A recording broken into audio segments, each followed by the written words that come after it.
fighting. Following my mother's visit, I took courage from the knowledge that there was still a purpose for me in this ongoing struggle, a new role that I was meant to fulfill. At this moment, however, I had no understanding of where that might lead. Chapter 1. Munira's Destiny. One of the major traditions of Islam is reported to have originated from a meeting of the Prophet Muhammad and his followers when the Prophet took a stick and pointed to the ground.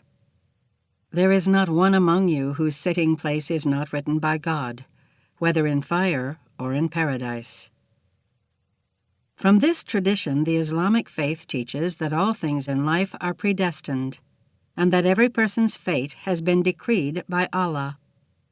While this fatalism creates a dignified resignation to life's hardships for many Muslims, I have fought against this pessimistic inertia throughout my life, and I cannot accept the tragic lives lived by so many Saudi women as the preordained will of Allah. So when I learned that a dreadful piece of our family history was about to be repeated, I knew that I could never just fatalistically accept a horrifying and shameful destiny being assigned to one of my nieces. Our family had recently returned to our palace in Riyadh from a trip to Egypt. My husband, Karim, and our eldest child and only son, Abdullah, were in Karim's home office. Amani, our youngest daughter, was in the garden with her pets, and I was sitting in the living room with our elder daughter, Maha. Suddenly my sister Sarah and 3 of her 4 daughters, Fadila, Nashwa, and Sahar, burst through the door. I rose with a smile to greet my most beloved sister, but I saw the fear shining through Sarah's eyes. Sarah's dark eyes desperately sought mine as she clasped my hands. She told me to sit down, that she had appalling news. "What is wrong, Sarah?" Sarah's melodious voice betrayed a great bitterness. "Sultana, while you were away, Ali arranged for Munira to be married. The wedding is 10 days from tomorrow." Maha grabbed my hand from Sarah's and dug her nails into my palm. "Oh, Mother, no!" I pulled away. My hands twitched nervously as I spread my fingers across my face. One idea beat mercilessly into my brain. Another young woman, my own flesh and blood, to be married against her will. Munira was the oldest daughter of my despised brother Ali.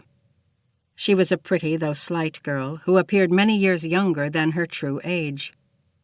Munira had always been an obedient child whose timid demeanor aroused our sympathies and affection.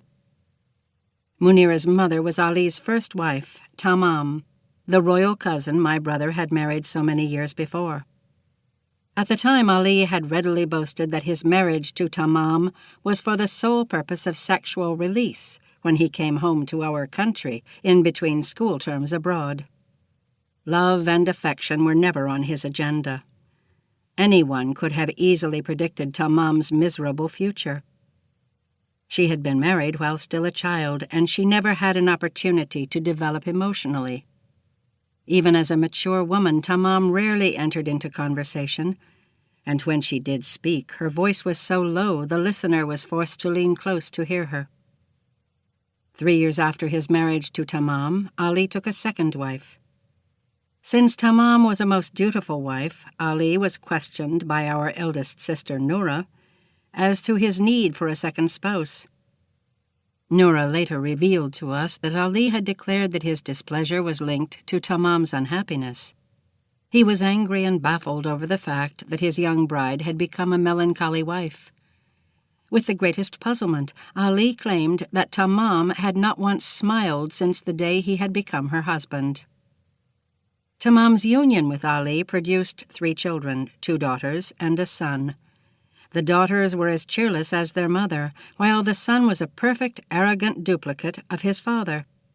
By now their ranks had been swelled by 12 other children, by a total of 6 women apart from Tamam. Munira had lived a troubled and unhappy life. As the daughter of a man who cared little for daughters, Munira had spent her early years striving to win the love of her father. To keep listening to this audiobook, I've left you a link in the description so you can do it, at no cost thanks to Audible's 30-day free trial.